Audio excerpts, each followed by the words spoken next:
Bonsoir à toutes et à tous, vous regardez le tout premier journal du Cinémed. Chaque soir, vous retrouverez l'actualité du festival décryptée par les étudiants de l'école de journalisme de Montpellier. Et on commence tout de suite avec la cérémonie d'ouverture de cette 38e édition du festival.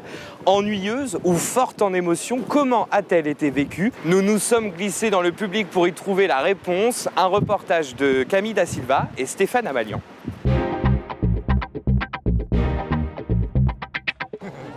19h30, les spectateurs commencent à arriver.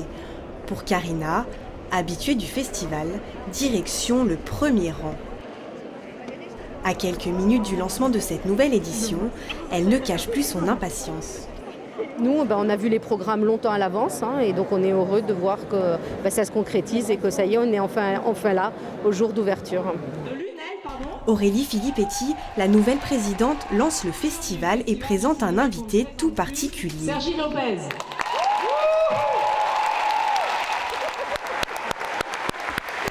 Vous l'attendez ? Ah oui, on l'attend avec beaucoup. C'est un très très bon réalisateur et un très très bon acteur en fait.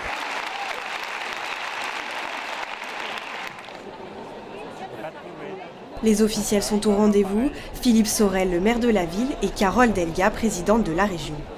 Il y en a beaucoup qu'on connaît, donc du coup on les salue quand même, c'est la moindre des choses. En avant-première, le film Tour de France, présenté en chanson par Sadek, l'un des acteurs du film. Ah, parce qu'il chante en direct. J'avais pas vu qu'il chantait en direct en fait. Ah ben il est là. Sur scène, l'équipe du film est très émue de l'accueil chaleureux du public. Dans ce monde du 7e art. Donc Annie, je t'aime et je t'embrasse très fort. C'est beaucoup d'amour apparemment ce soir. Et ils sont très reconnaissants en tout cas des gens qui les ont aidés, donc c'est important. Après la projection du film, une ovation des spectateurs, un clap de fin d'une cérémonie réussie.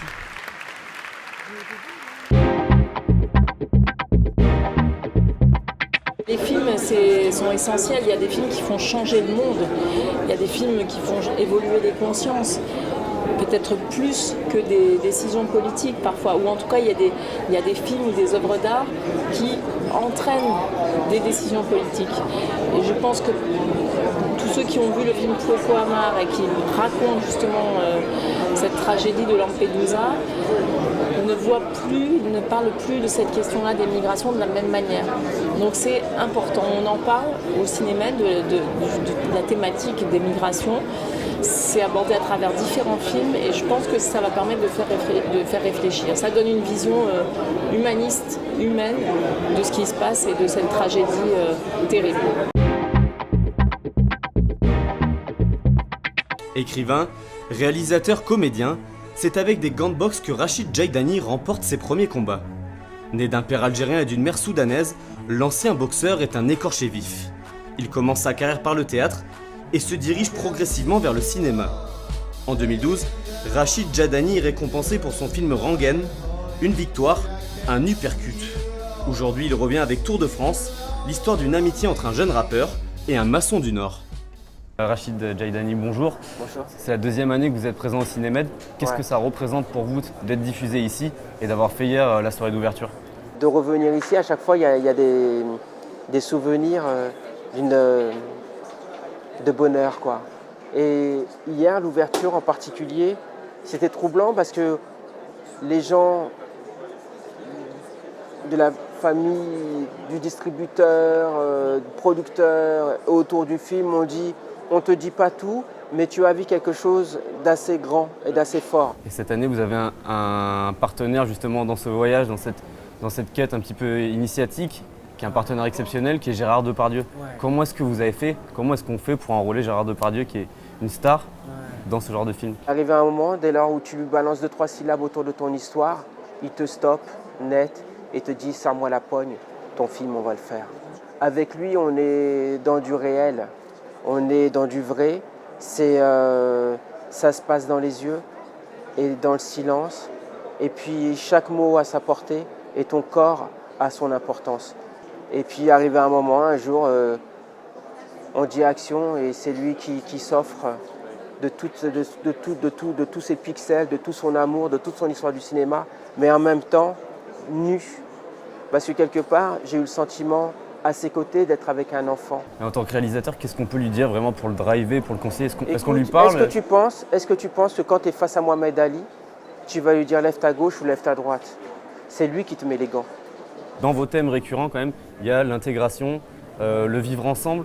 Et moi, il y a un passage qui m'a fait rire, mais qui m'a aussi interpellé pendant le film. C'est le moment où Farouk, donc Sadek, discute avec cette jeune fille. Avec Maud. Avec Maud, qui lui Louise dit qu'elle Grimbert. est viking, qu'elle est d'origine viking. Sadek lui dit, moi aussi je suis kabyle, donc on est vikings tous les deux. Est-ce qu'on ne viendrait pas de la même tribu? Il ne faut pas dénigrer, comme dans le film, toutes les difficultés qu'on a à être ensemble, toutes les blessures que chacun d'entre nous a ramassées et parfois a du mal à digérer. Mais la finalité de tout ça, c'est qu'il faut qu'on se fasse du bien, quoi. À présent, nous vous invitons dans les coulisses du festival pour voir ce qui se cache derrière le grand écran. Ce soir, nous vous proposons de découvrir comment sont sélectionnés les films dans la compétition officielle. Quels sont les critères? Qui décide? Réponse avec Baptiste Galmiche et Aurore Trespeux.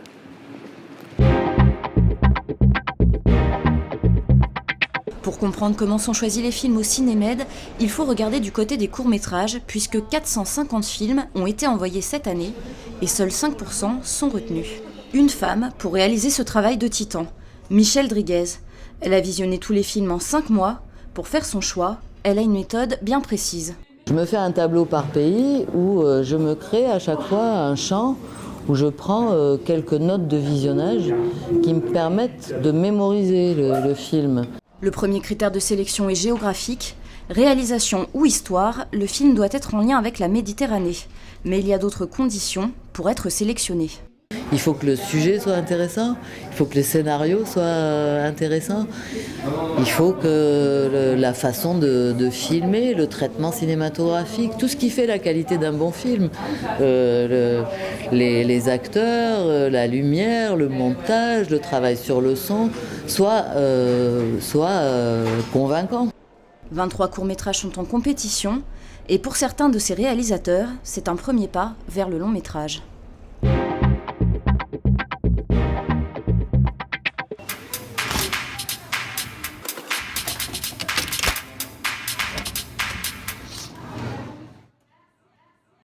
Arrête de boire.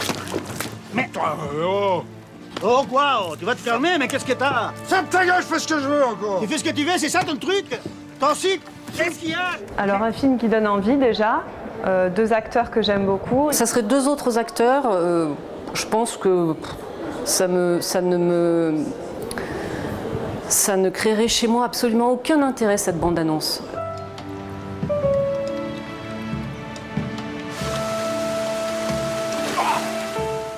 Dans la montagne, il y a des fleuves, il y a beaucoup de plans sur la nature. Et puis une histoire à raconter quand même avec des zones d'ombre, des petits secrets. Je serai à la séance de ce soir. C'est la fin de ce premier journal préparé par les étudiants de l'école de journalisme de Montpellier. Merci de nous avoir suivis et rendez-vous ce dimanche où l'invité d'honneur Sergi Lopez sera au cœur de notre journal.